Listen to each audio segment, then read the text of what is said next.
नमस्कार, साफ संदेश से मैं अनिल कौशिक। दोस्तों, इस वक्त हम आए हैं बादरा के तहसील परिसर में और यहाँ कई दिनों से पटवारी और कानून गो आदि कर्मचारी जो है वो दोस्तों हड़ताल पर बैठे हैं।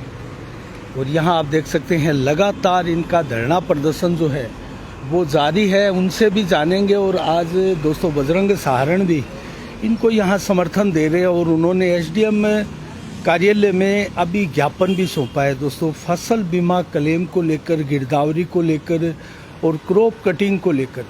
तो इनसे जानते हैं इनकी क्या प्रमुख मांगे हैं और आज क्या खास कार्यक्रम बजरंग सहारण का था, पटवारियों की विभिन्न प्रमुख समस्याएं क्या है, उनके बारे में भी जानेंगे। दोस्तों, हाँ जी, नमस्कार। आपका शुभ नाम? हाँ, मकाराम निगद्दर। आप यहाँ धरने पर बैठे हैं? हाँ, धरने पर है। क्यों बैठे? किसानों की मांगों पूरी करो। अच्छा, बजरंग सहारण जी के साथ? हाँ हाँ हाँ।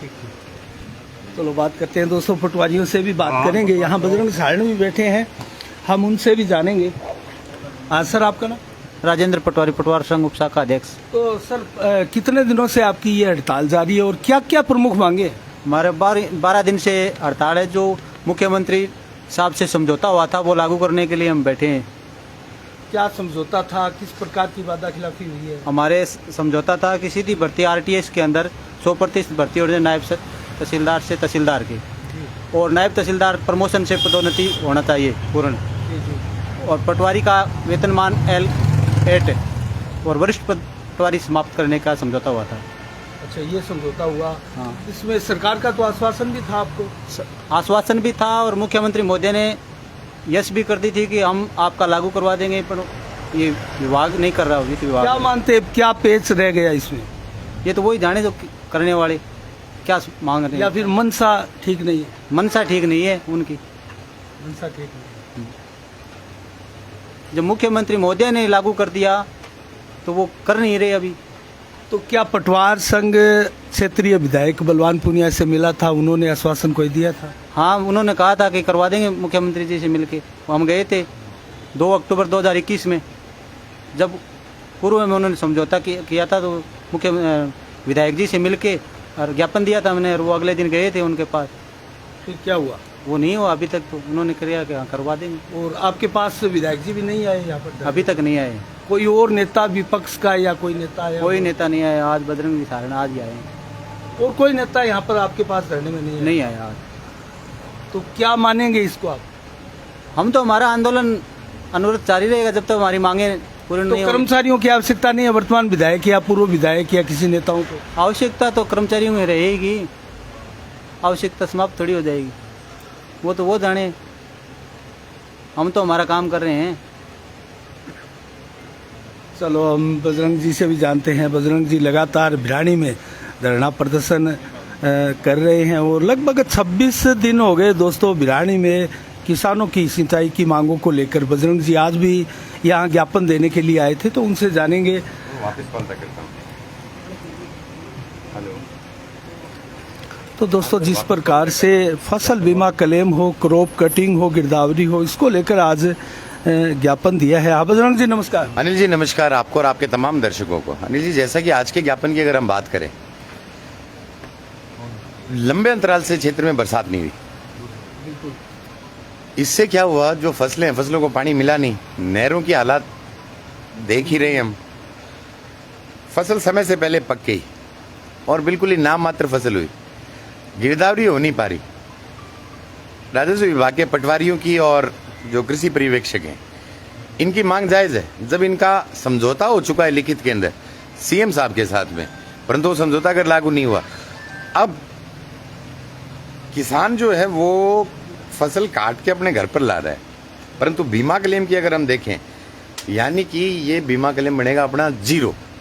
क्रॉप कटिंग हो नहीं पाएगी, गिरदावरी हुई नहीं, मारा गया किसान। इस तरह मारे गए राजस्व के जो पटवारी हैं, राजस्व विभाग के, यानी कि कर्मचारी और किसान दोनों वर्ग बहुत ज्यादा तंग हैं। उसी वजह से पहली बार ऐसा हुआ है कि इधर किसान भी धरने पर बैठे हैं और इधर राजस्व विभाग के लोग भी धरने पे बैठे हैं, कर्मचारी भी। अगर फसलों की बात करें तो कौन सी फसलों में सबसे ज्यादा नुकसान है? अब देखो, कुछ बेल्ट अगर जो भादरा के अंदर जो बीमित फसलें हैं, अगर नरमे की और इसकी अगर हम बात करते हैं तो नरमे की अगर आप हालात देखो वो बद से बदतर है। मूंग की अगर हालात देखो की को नहीं उड़ लग रही हो। मूंग तो ये मान के चलो कि खड़िया बढ़ गया। लोगों ने, कुछ किसानों ने तो बातें छोड़ दिया कि बोले जी काटा के काटा मूंग, कोई नहीं। और गुआर की फसल अगर आप देखोगे ऊपर से कम पानी की, उसमें पूरा गुआर पीला हो गया ऊपर से। तो तीनों फसलें एक तरीके से ना मान के चलो नाम मात्र है। और मोठ और मूंग तो दोनों बता दी। मोठ की जो फसलें हैं बिल्कुल पूरी तहसील में ये मान के चलो कि फसलें बिल्कुल नील है। हालांकि इस बार बहुत ज़्यादा बरसात हुई, इस महीने को छोड़कर या कुछ दिनों को छोड़कर, क्या उस जो बारिश हुई थी उसका कोई विशेष फायदा नहीं हुआ? अनिल जी क्या हुआ, बिल्कुल आप सही बोल रहे हो। मैंने जैसा बोला था कि एक लंबे अंतराल से, यानी जैसा हमने हमारे ज्ञापन में लिखा था, आज जी लंबे अंतराल से, यानी पूरा जो अगस्त में है जब फसलों को एक पानी चाहिए था, लास्ट पानी जब चाहिए था उस टाइम पर नहीं मिला। फसलें वो बात है नरमो एडो एडो ये 5-5 फुट को जारी है, परंतु लास्ट में जब पानी नहीं मिला तो जो टिंडो जो है वो पाटे ही को नहीं। ठीक है, यही हालात हुई गुमार के अंदर। लास्ट के अंदर जब पीक पर फसल आ गई, जिस टाइम पर पानी चाहिए था उस टाइम पर पानी नहीं मिला किसानों को। तो आज आपने ज्ञापन में मुख्यतः शायद फसल बीमा क्लेम, क्रॉप कटिंग और गिरदावरी को मुख्य रूप से रखा है। मुख्य रूप से इन चीजों को रखा है। 2020 की जो कुछ पॉलिसियां जो अभी भी नहीं आई है, 2021 की कारण 51 पटवार मंडल में से मात्र 4 पटवार मंडल ऐसे थे जिनमें क्रॉप कटिंग से बीमा है। बाकी के 47 पटवार मंडल ऐसे हैं जहां पर सैटेलाइट से बीमा दिया गया किसानों को। 2022 का जो रबी का बीमा है, कारण जब पैसा देने का, प्रीमियम कटाने का टाइम, घंटा, दिन फिक्स है, क्लेम आने का फिक्स क्यों नहीं है?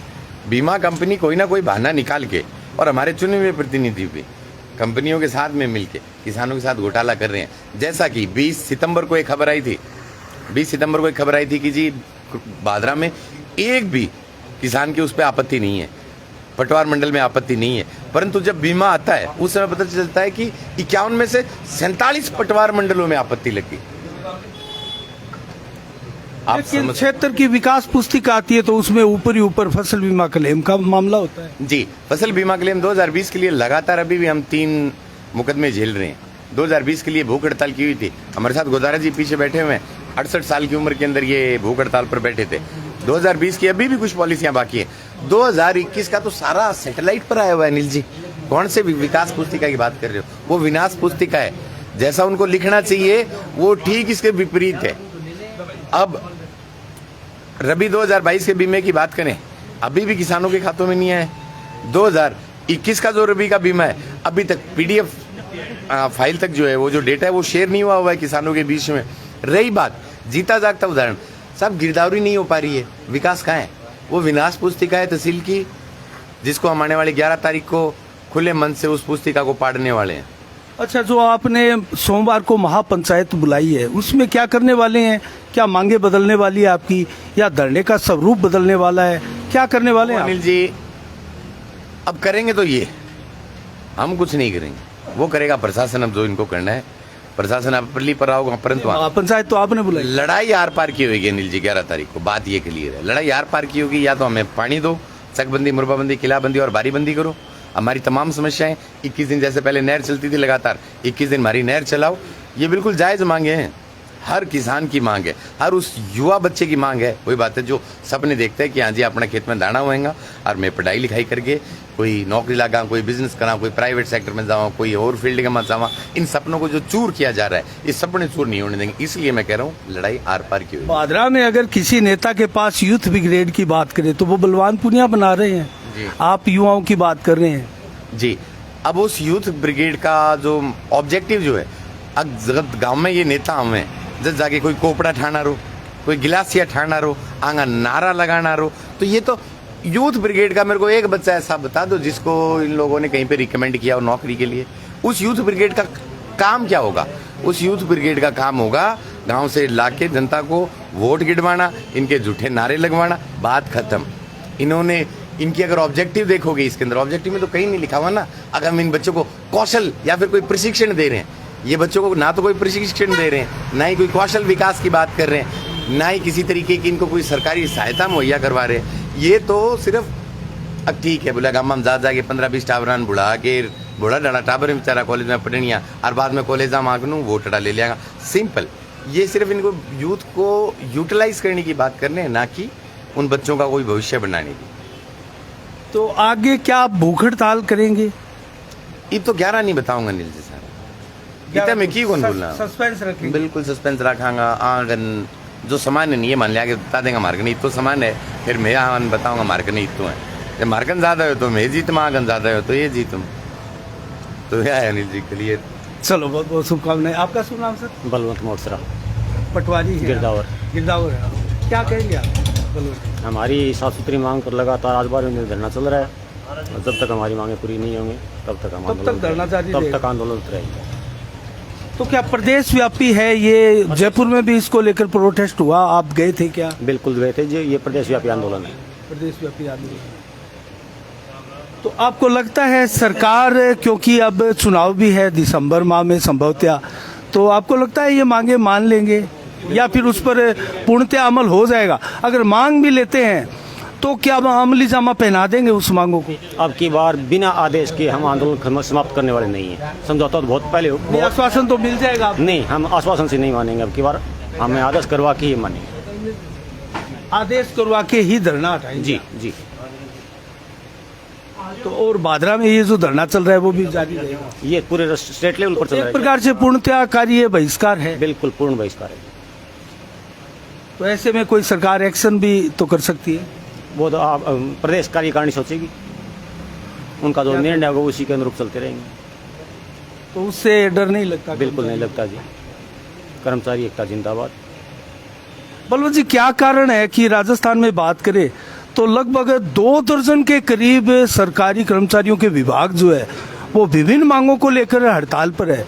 तो क्या ये सरकार कर्मचारियों के हित की नहीं रही? नहीं, बिल्कुल नहीं रही है जी। सरकार लॉलीपॉप दे रही है, किसी को कुछ नहीं दे रही है। जो आश्वासन के अलावा कुछ नहीं दे रहा है किसी को। सभी कर्मचारी वर्ग इससे त्रस्त हैं। 19 जिले दे दिए, इतना बजट दे रहे हैं, और बलवानपुरियां तो बड़े बड़े दावे कर रहे हैं कि यहाँ पर सबसे ज्यादा विकास कार्य हुए हैं। हम किसी व्यक्ति विशेष के बारे में कोई टिप्पणी नहीं करेंगे जी। हम हमारी लड़ाई लड़ रहे हैं नेक नेताओं के बारे में। चलो बहुत बहुत शुभकामनाएं आपको। धन्यवाद। तो बजरंग जी, एक चर्चा है, मैं आपसे सवाल कर लेता हूँ लास्ट। एक चर्चा है कि बजरंग सारण अब कांग्रेस की टिकट के बहुत ज्यादा नजदीक है। अनिल जी कितना 32 मांगे 31 मांगी, 30 से ऊपर है। वह मारो नाम को नहीं है। मैं हमारी मेहनत पर भरोसा करने लग रहे हैं। तो क्या आपके सीधा है, आपने आवेदन ऊपर दे दिया होगा आपका? ना अनिल जी, अभी तक मैं बताऊं ना तो हमने बीजेपी की तरफ कारण मैं तो पूरा पानी की लड़ाई लड़ने लग रहे हैं। टिकट आ रही तो बाद की लड़ाई है। हमारा पानी आ जाओगे, सिद्धमुख नहर संघर्ष समिति जो बनाने लग रहे हैं। मेन देखो, हमने हमेशा मुद्दों की राजनीति करी, चाहे वो कोरोना काल हो, कोविड काल हो। कोविड काल में हम जनता के बीच में थे। उसके बाद में जब अमर सिंह नहर का जब रेगुलेशन चेंज किया गया 60 दिन में, खड़ी कणक बाड़नगवांग जो योजना ही हमने वो विफल की। उसके बाद में हमने मलसीसर चक्का जाम किया। उसके बाद में हमने डुंगराना लगातार भूख हड़ताल करी, 2 महीने आंदोलन। हम तो मुद्दों की लड़ाई लड़ रहे हैं अनिल जी। तो अभी तक ऐसा कुछ नहीं है, और बाकी आगे की आगे देखी जाएगी वो बात है। अब कल का क्या बता सकते हैं, कल को क्या हो। आपके धरने प्रदर्शन अभी तक तो कामयाब हुए, तो आपको लगता है ये भी कामयाब हो? बिल्कुल कामयाब करके मानना। या अगर नहीं हुआ, मांगे नहीं मानी गई, तो कैसे कामयाब? या ये नहीं, या हम नहीं, काम तो एक ही होना अनिल जी। आर पार की लड़ाई लड़ेंगे, चक्का जाम भी कर सकते हैं। चक्का जाम 11 देखे होते हैं। 11 तारीख ने बड़ो सुनो उठाए सिस्टम रहता है। बिरानी में करेंगे या बादरा में? बिरानी में। बिरानी में कारण हो गया कि बिरानी जो हेड है, बिरानी हेड से रसलाना वितरिका और सिद्धमुख वितरिका 2 नहरें चलती हैं। प्लस जो मेन फीडर के काम है उनके लिए भी बिरानी सेंटर पॉइंट है। दूसरा बिरानी जो राजमार्ग है, ये राजमार्ग एक तरीके से हिसार से गोगामेडी जाने वाले जो यात्री हैं या फिर और जो तमाम ये जो है, ये काफ़ी बिजी हाईवे है।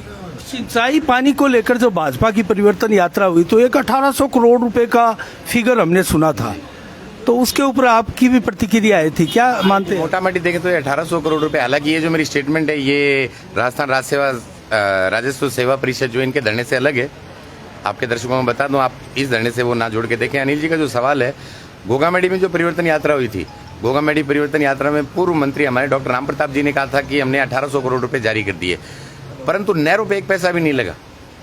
तो 900 करोड़ तो पूर्व विधायक जी खा गए और 900 करोड़ मौजूदा वाले खा के, बात सीधी है जी। 2 टप्पा के मौजूदा वाला ज्यादा खा गया, क्यों? ज्यादा चालू है वो ज्यादा लेके गेलडन की कौन दिया बेचारे, सीधा ही आरोप है। बिल्कुल कहाँ गए 1800 करोड़ है? उसका जवाब दे। हाँ, उसका जब नहीं पैसे दे, जवाब वो पेट भरेगी। वो पैसा वापस आना चाहिए। सिद्धमुख अमर सिंह और नोर फीडर के लिए जो बजट जारी हुआ वो पैसा लगना चाहिए। गिलने ज़्यादा कौन दिया, 200 400 तो 500 14 सिंचाई से वंचित गांव के लिए भी 100 करोड़ आए हैं, वो भी शायद अभी तक कहीं लगे वो पिछले बजट में घोषणा हुई थी। 35 पेज का एक बजट था जिसमें सीएम साहब ने खुद एक बात पढ़ी थी, उसके अंदर 3 शब्द थे इंग्लिश के। उनके अंदर बिल्कुल क्लियर लिखी गई थी कि जी फिजिबिलिटी के आधार पर हम एसेस करके और इस बजट की डीपीआर की घोषणा करते हैं। यानी कि फिजिबिलिटी के आधार पर यदि संभावनाएं होंगी तो हम 100 करोड़ की, और ये भी कब, अगले वित्तीय वर्ष में। ये भी फाइनेंशियल ईयर लिखा हुआ, यानी कि 1 अप्रैल से 31 मार्च तक इस साल। पिछले साल तो घोषणा हुई डीपीआर की अगले वित्तीय वर्ष में, तो वो तो एक ढकोसला था। अब कुछ नहीं होने वाला है। होने वाला ये तो हमने उसी दिन बोल दिया था जब मुंदरिया गांव के अंदर ये इनका स्वागत कार्यक्रम होना था ना। मुंदरिया के किसान आए हुए मेरे साथ में, पीछे अभी बैठे हुए हैं। तो मुंदरिया के किसानों को मैंने बोल दिया था मत चंदा मत दे देना, और पहली बार ऐसा हुआ मैंने जब किसानों को बताया लाइव में आके सोशल मीडिया के माध्यम से, अब जी ये नहर वहर कुछ नहीं है, बांद्रा बना हुआ माँ। अब क्या हुआ, अब किसानों को बात समझ आ गई। अब किसानों ने एक पैसा भी चंदा नहीं दिया।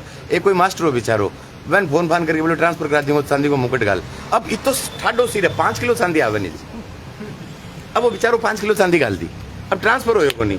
मास्टर जी चला गया, बोले बेटिया काट ना, तो ट्रांसफर हो और ना मेरी चांदी पाछी दे के ये मसा जागेर गाम गाम 20 बचाओ को राह काट के और बेचारे को ट्रांसफर कराया।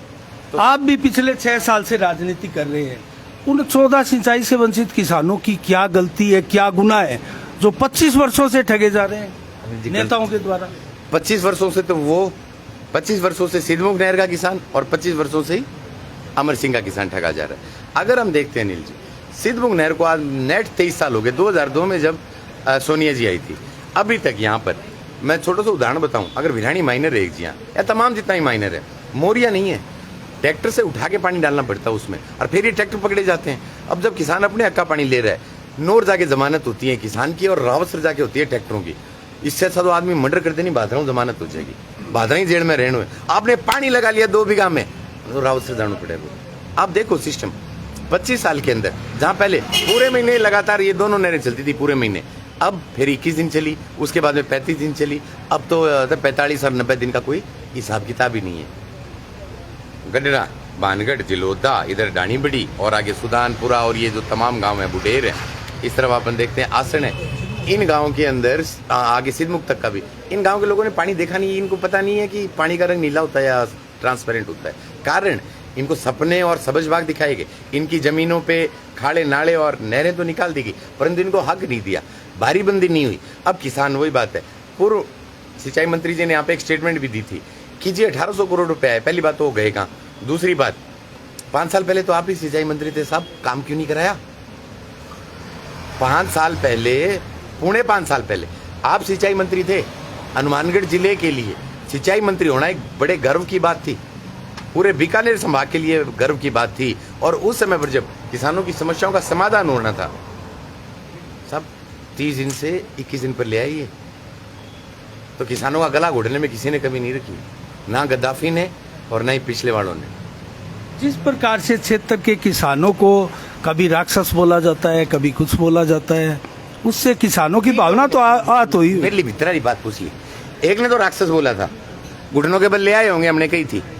एक ने 700 किसानों की शहादत का मजाक उड़ाया था, घुटनों के बल ले आए। एक और रह गया, वो कौन सा, जिसने हमें तमाशबीन बोला था, उसको और घुटनों के बल ले आएंगे। दिसंबर तक का टाइम है, माफी मांग ले, नहीं डोल की सुखी जागी जो करिए, नहरा सुखी जान लाग रही। क्लियर बात, ये किसानों की आवाज। मुंह कौन देखेगी, जानू एक वोट चुनाव आ रहे हो, कौन नहीं हो रही है, कहीं भी जाओ से। अरे ये चले गए थे एक दिन उधर काजलाइड पे, तो जब ये जा रहे थे तो मैंने एक बात कही थी बिरानी में। अरे जी ये पहले नोर गए थे, आज से 6-7 साल पहले, ये नोर को ले बैठे साहब, छिंटो कौन सा पानी को। उसके बाद ये गेहूँ गए, गेहूँ बोझला माइनर से, और जो मेन फीडर है इससे पानी लगता था ठीक ठाक।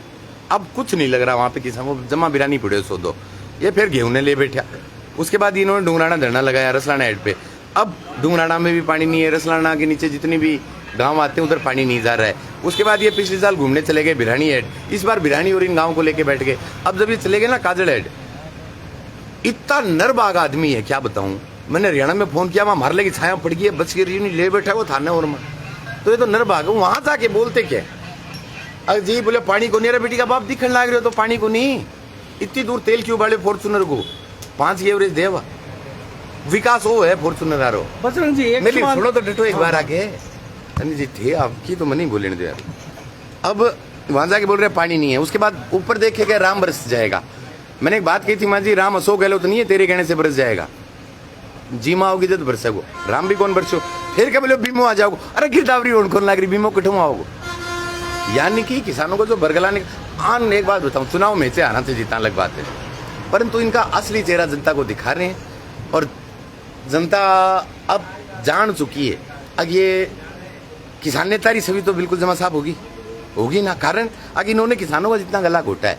अरे कौन से किसान का 3री मंजिल पे फ्लैट है जयपुर में, मेरे को बताना। इनका है। कौन से किसान के पास फॉर्च्यूनर है, मेरे को बताना। कौन से किसान के घर में 5-5 गाड़ियां हैं। कौन सा किसान ड्राई क्लीन किए हुए कपड़े पहनता है, बताओ। कौन सा किसान 14+ एप्पल का फोन रखता है, प्रो रखता है। कौन से किसान के 3 बच्चे और तीनों के पास में एप्पल 14। अरे 1.5 लाख रुपए का फोन, 4.5 लाख के तो फोन है 3। तो विकास तो है ना। अभी हमने वो सुना है, पुस्तिका हम छापेंगे इनकी। अभी हमने सुना है कि लाइसेंस के जो फार्म है वो भी अब विभाग में चक्कर काट रहे हैं और जल्दी विधायक के घर से भतीजे के, उनके पुत्र के लाइसेंस के फॉर्म जो है, किस चीज की ड्राइविंग लाइसेंस हथियारों के। अच्छा, मैं बड़ो आदमी मन बेरो को नहीं नील जी, वो हो सकता है वो देखो उनका व्यक्तिगत वो है। तो क्या उनको खतरा हो गया है? नहीं, खतरा तहसील को है इनसे। थे तो उल्टी गंगा पार चढ़ाने लग रहे हो। अरे खतरा तहसील को है, तहसील को बढ़ाने चाहिए लाइसेंस। हत्यारे हैं, किसानों के हत्यारे हैं, कर्मचारियों के हत्यारे हैं, मास्टरों के हत्यारे हैं, तमाम जितने भी ये जो विभाग इन सबके हत्यारे। अरे तू राक्षस खुद जो बोल रहे थे ना राक्षस हैं, ये बोल तो रहे थे, उनको वो गलती से जुबान फिसल गई उनकी, इन्हीं को बोल रहे थे राक्षस। चलो बजरंग जी देखेंगे, और सोमवार को किस प्रकार की महापंचायत होती है उस पर भी नजर रहेगी। आपका सर शुभ नाम? विनोद बोदारा, जिला महामंत्री कानून संघ। तो सर, जिस प्रकार से पटवारी और आप लोग सभी हड़ताल पर बैठे हैं और फसल बीमा क्लेम को लेकर फसलें बर्बाद हो रही है, किसानों के साथ ये ज्यादती नहीं है सर? अनिल जी, मैं आपके माध्यम से किसान साथियों को एक बात बताना चाहता हूँ। यदि हम आज हड़ताल भी तोड़ दें, काम पर लौट आए, तो भी इन्होंने जो ऐप बनाया है वो ऐप नहीं चल रहा। हमने धरने पर बैठने से 15 दिन पहले कलेक्टर उपखंड अधिकारी के माध्यम जिला कलेक्टर महोदय को लिख दिया कि आपके द्वारा जो ये ऐप दिया गया है, किसान ऐप जिसको बोल रहे हैं, वो फेल है और काम नहीं कर रहा। फसलें समय से पहले पक गई, 15 दिन लोग काट के घर ले, मंडियों में ही आ गई, आपको पता है, मूंग वगैरह। तो अब क्रॉप कटिंग आज तक नहीं हुई, ऐप इनका चल नहीं रहा। ये हमारी हड़ताल लंबी क्यों खींच रही है पता है आपको? इन लोगों ने क्या किया, पहले एक राजस्व अधिकारी ऐप था, उसको पेमेंट नहीं किया। 3 साल तक उस ऐप के माध्यम से हमने गिरदावरी की, वो पूरा डेटा लेके वो कंपनी चली गई। क्यों? कंपनी को इन्होंने पैसा नहीं दिया। फिर इन्होंने क्या आनन फानन में ये दूसरा ऐप तैयार किया, जो अब दिया है वो वर्तमान में काम नहीं कर रहा। अब तो सरकार ये चाहती है कि ये तो पटवारियों के या गिरदावरों के इनके जुम्मे लग जाए, भी क्रॉप कटिंग इन्होंने नहीं की। मैं तो आपने कहा ऐप नहीं चल रहा, तो इसके कारण शायद या तो कोई नेटवर्क की प्रॉब्लम है या फिर कोई तकनीकी कारण है। ऐप में पहले जो राजस्व अधिकारी ऐप था उसमें भी 2 वर्ष की गिरदावरी नहीं हुई थी। जेन कैन प्रकरण जैसे करके उसको पटरी पे लेके आई है 2 साल में। अब भी आप गिरदावरी की नकलें काश्तकारों को पूछोगे, गिरदावरी की नकलें नहीं मिल रही है, पिछले 2 साल की नहीं मिल रही है, केसीसी नहीं बन रहा है, उसका बिजली का वो उसमें लगते हैं डीएलसी रेट का, उसका हैसियत प्रमाण पत्र में, प्रत्येक चीज में गिरदावरी की जरूरत होती है, बिल्कुल होती है, और आंकड़े भी नहीं है। और आज तक मैं बता दूं, जब से राजस्व अधिकारी ऐप हुआ है, हमने हाथ से ऑफलाइन जिन्सवारा दिया है, जो बिल्कुल गलत है। ऑनलाइन गिरदावरी का जिन्सवारा निकलना चाहिए था, ऑनलाइन आंकड़े जाने चाहिए थे, और हमने ऑफलाइन दिया है। क्यों? ऐप नहीं चल रहा। आज भी यदि अपन धरना समाप्त कर दें, गवर्नमेंट, चलो ठीक है, मान लिया हम धरने पे हैं, गवर्नमेंट ने रजिस्ट्री वाले आदेश कर दिए बाबुओं के, रजिस्ट्री है वो तहसीलदार नहीं करेगा तो बाबू करेगा, तो गिरदावरी भी करवाए ना। इन काश्तकारों को क्यों मार रही है? चलो हमारे साथ तो लड़ाई होगी, इनका पैसा कौन देगा? प्रीमियम कट चुका है मिनिल जी, प्रीमियम सब किसानों का कट चुका है, और बीमा कंपनी सीधा गड़ाई कढ़ाई जाएगी कि क्रॉप कटिंग नहीं हुई, बीमा नहीं मिलेगा। बताओ आप किस आधार पर देंगे बीमा? खराबे का आकलन नहीं होगा, खराब फसलें खराब हो गई, आपको पता है, सूख गई, मतलब पूरी तहसील के अंदर 5 या 10 गांव ऐसे हैं जिसमें थोड़ी बहुत फसलें हैं, बाकी पूरी की पूरी फसलें सूख चुकी है। अगर देखा जाए तो पीछे भी अगर कोई फसल बीमा क्लेम कई सीजन का रुका है वो अभी तक नहीं मिला और ये भी उसी क्रम में फंस गया तो किसान तो बर्बाद हो जाएंगे। मैं अनिल जी आपको एक बात बताना चाहता हूँ, ये पूरे काश्तकार बैठे हैं, बीमा कंपनी के साथ यदि राजस्व 60-गांठ कर लेता तो इनके खाते में 1 रुपया बीमा नहीं आता। हमने इन लोगों को कह दिया कि जो हकीकत होगी और किसान हित में होगा वो करेंगे, और आज तक हमने वही किया है, आज तक हमने वही किया है। कई लोगों के तो जमीन की कीमत नहीं है, इतना बीमा है। बिल्कुल है। मतलब किसने किया है ये बीमा? क्रॉप कटिंग कौन करता है? राजस्व, कृषि विभाग, गिरदावर, कोई तीसरी एजेंसी है क्या इनके पास? और हमने ये कह रहे हैं कि जब भी हम बीमा कंपनी के वहां जाते हैं क्रॉप कटिंग करने के लिए, उनको मैसेज डालते हैं, उनको ये बताते हैं कि फलां दिन को मैं क्रॉप कटिंग करूंगा, आप मौके पर आए। वो आप आक्षेप लगा सकते थे वो, लेकिन हमने जगह नहीं छोड़ी कहीं।